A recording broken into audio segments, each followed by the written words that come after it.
Kasus kekerasan terhadap anak di Sumatera Selatan masih menjadi pekerjaan rumah bagi seluruh pihak terkait. Pasalnya menurut Kepala Dinas P3A Sumsel, dari Januari hingga September 2024 tercatat sebanyak 564 kasus kekerasan terhadap anak.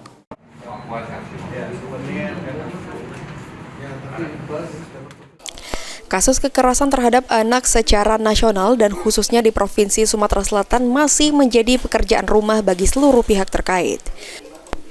Pasalnya, menurut Kepala Dinas PPPA Sumatera Selatan Fitriana mengatakan, kasus kekerasan terhadap anak di Sumatera Selatan tercatat masih cukup tinggi, yakni sekitar 564 kasus dari Januari hingga September 2024.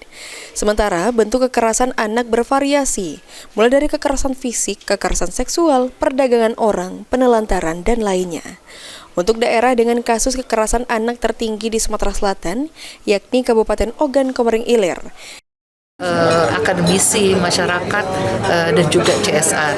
Nah, peran media di sini kami sangat mengharapkan bagaimana supaya orang tua itu betul-betul memperhatikan anaknya, misalnya dalam hal penggunaan gadgetnya.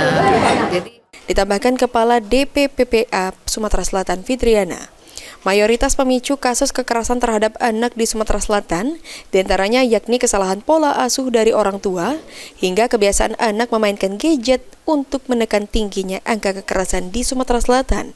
Dibutuhkan kerjasama pentahelix seperti dari pemerintah, media massa, akademisi, masyarakat, dan lainnya. Sandi Pratama, PAL TV.